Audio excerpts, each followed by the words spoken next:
everyone, welcome to Podmas day 23. We are only 2 days away from finishing. This is incredible. I don't think I even knew I was going to be able to get through all 25 days, and now I'm feeling pretty good about it, fingers crossed. If you were here with us yesterday, I was talking about apps and programs that I use for photo creation, mainly stuff to do around like visuals, and today we're going to be kind of switching and we're going to go over into some of my favorite apps and programs that I use for things related to video. I'm going to try and keep out some of the photo stuff, so we will just see how we do with this. So the very first one is iMovie. iMovie is free, of course, if you have a Mac computer usually, and it's also free if you have like an iPhone or iPad, just in a little bit more limited capacity. I have to say, iMovie is totally fine for starting out. First of all, it's free, right? And then also, I don't always think it's worth going out and spending a whole bunch of money on like Final Cut Pro or Filmora or Sony Vegas, whatever it is that you choose to use, until you actually make a few videos and you find that you like the process and that you've really outgrown what the free stuff can do for you. A lot of my videos, the reason why I focus so much on iMovie and not Final Cut Pro is because I believe that more people have access to iMovie, and iMovie gets a bad rap for not being advanced enough, when really I think that it does a good job. I know a lot of creators that are still using iMovie. I remember Jaclyn Hill had millions of people when she was using iMovie. You know, Kelly Strax at 500,000, she's using iMovie. Jam Beauty 89, Jessica Braun, she uses iMovie, you know, at 500,000. So it can definitely be done. It depends on your creativity and other programs that you use along with it. So a lot of the time when I use iMovie, I also use Keynote for a lot of animations and graphics. So I use those in conjunction. And again, Keynote is free. If you don't have Keynote and you're on a Windows machine, if you have PowerPoint, a lot of the time you can still do almost all of the same stuff and export to a video file as well. So there is that. And then another option is always to do something like Google Slides or something and, you know, autoplay it and do some sort of screen capture. So that's another way you might even be able to do something. Okay, so we talked about iMovie, and then there's iMovie's big brother or big sister, whatever you want to say. It's Final Cut Pro. I have to say that Final Cut Pro is an investment, you know, because it's more like $299. And one thing with Final Cut Pro, I would say, because it doesn't go on sale very often, I know that sometimes they'll have a student bundle discount, so you can always keep your eye out on that, where they might have like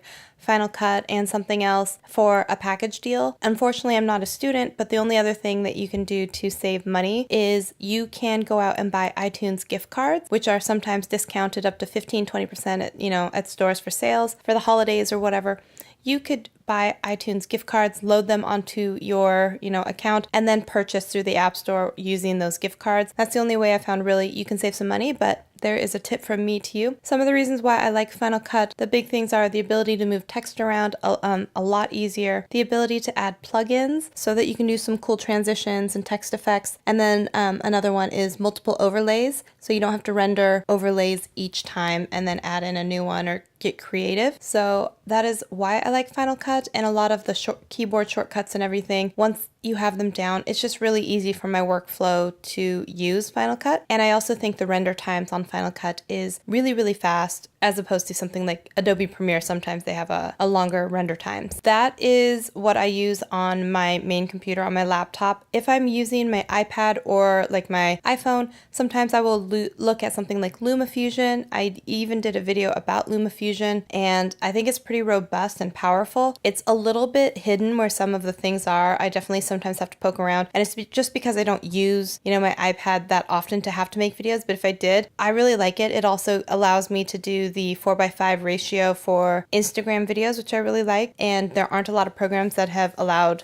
me to do that, because even if you look at iMovie or something like that on your phone, it doesn't really give you that same option. So I like to do that because I like the videos to take up more screen on the phone. And then I discovered a free app. It's called Pocket Video, and Pocket Video is one that you can use green screens. It's really easy to do, like if you wanted to do reaction videos or something like that, because you can put them as a little overlay. You can just literally point at the URL where the video is and it plays. It's pretty easy to use, actually. And I even did a video on that, how to do green screen, because that's always one of my biggest questions, is how do I do green screens on my mobile phone, because, you know, iPhone version of iMovie doesn't have that. So I would recommend that, and it's free. LumaFusion, which is more robust and can do more, it does cost you $20, but it's a one-time investment, and so I kind of still think it's worth it. And then another app, and it is called Cut Story. And the reason why I love Cut Story, and I think it's about maybe $4 to remove the watermark. You can use it and it will just give you a watermark if you choose to use it otherwise. So I did pay to remove that. I think the app was $4. And the reason why I like Cut Story is if you have something that's like a video 30 seconds, 40 seconds long, but you really wanted to have that video be up on your Instagram stories, you can use Cut Story to cut your video, every 15 seconds, and it will then render you a file, like 3 separate files from your 40-second,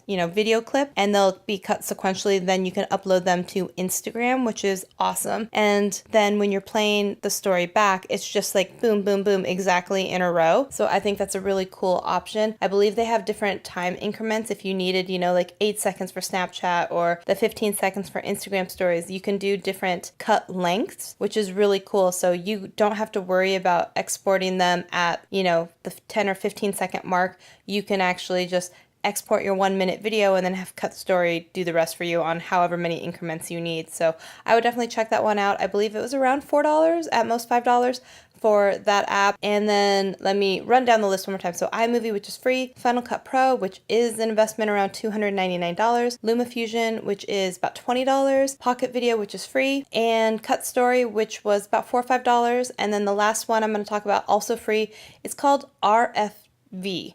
And I think what it stands for is rotate for video. So if you ever have a video that is one orientation and you really need it to be the other orientation, like it was wideways, and you want it to be up and down for like Instagram stories again, something like that, you can use the rotate for video, and you can decide how much you want to change it, if it's 90 degrees or 180, and it will give you your video just rotated, which sometimes comes in so handy. So I don't have to use it that often, but when I do, it is awesome to have it. So I would just kind of keep it in your arsenal, and it's free. So why not, right? And yeah, that's it. So those are mainly the video apps that I use. And I hope that was helpful for you so you can see what I am using. Tomorrow, if you come back, we are going to be tuning into just like a quick list of some of the equipment that I would recommend for new YouTubers, and hopefully that will be helpful for you. I hope you guys are enjoying Podmas. Thank you so much for tuning back in. I will see you all tomorrow. Thanks. Bye-bye. That's going to wrap it up for today's Podmas episode. Thank you so much for tuning in.